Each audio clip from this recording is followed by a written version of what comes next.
also known as step rate or step frequency, is defined as the number of steps you take with your feet per minute during running. Some runners have a high cadence of 170 or more steps per minute, whereas other runners have a lower cadence of 160 and less steps per minute. But typically, most elite distance runners have a cadence higher than 170 steps per minute. Their cadence typically ranges from 180 to 200 steps per minute. So, to that point, does cadence matter in running? Is it better to run with a higher cadence versus a lower cadence? Evidently, yes, cadence matters a lot in running, in that a higher cadence may be much better for both performance and injury prevention. Compelling evidence, which is linked down below this video in the description box, has shown that a higher run cadence may not only be more economical, but safer on the leg versus a much lower run cadence. The magic running cadence number that's most consistently on record for doing the most good, for improving performance and injury prevention outcomes, was found to be between 170 to 200 steps per minute, whereas a lower running cadence below 170, but especially below 160 steps per minute, was found to be more mechanically straining on the leg, because it was found to increase ground contact time duration of the foot, which may increase surface forces, because it may allot more time for the foot to potentially shift into straining extreme positions, which in turn may increase bending strain and rotational stress on the foot, ankle, shin, and knee. For example, a 2011 study in the journal Medicine and Science and Sports and Exercise, which is also linked down below this video in the description box, discovered that a higher run cadence reduced mechanical stress, particularly off the knees and the hips, because a higher running cadence reduced foot ground contact time, which reduced frictional forces, and it also reduced collisional impact. The researchers found that increasing preferred run cadence by 10% automatically reduced stride length by enabling initial foot strike position to land closer to the ankle, knee, and the hips, which proved effective in reducing collisional force on the knee and the hips.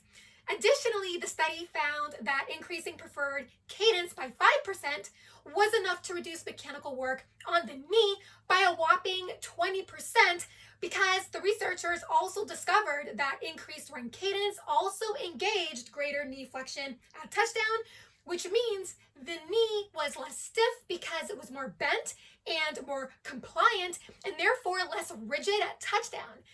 This increased knee flexion or knee bend at touchdown, engaged by increased cadence during running, was consistently found to have both economical and protective value, because it was found to lower the legs a moment of inertia, meaning it becomes easier for the cyclic rotation of the legs to accelerate the body's mass with less muscular effort. Therefore, it may help lower muscle demands. Another way a higher run cadence may reduce muscle costs is that because a higher cadence reduces foot ground contact time, so the foot spends less time engaging with the ground, the timing for abnormal foot postures and motions to take hold is minimized, and so the muscles and ligaments may need to work less hard to try and stabilize the foot during its more brief interaction with the ground.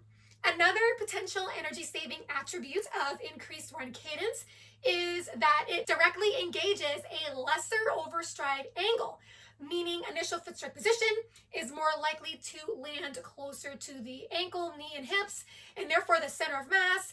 The economical relevance of this is that when initial foot strike position is closer to the center of mass, so are the Achilles tendon and the arch of the foot, thereby creating more of a mass on a spring effect, which may enhance spring loading, which in turn may improve energy efficiency, because it may lower muscle energy costs on account of the more spring enabled your stride is, by being able to get more optimal elastic energy uses out of the elastic structures in the lower leg, namely the Achilles tendon and the arch. There may be less muscle response or muscular effort needed to propel the body forward.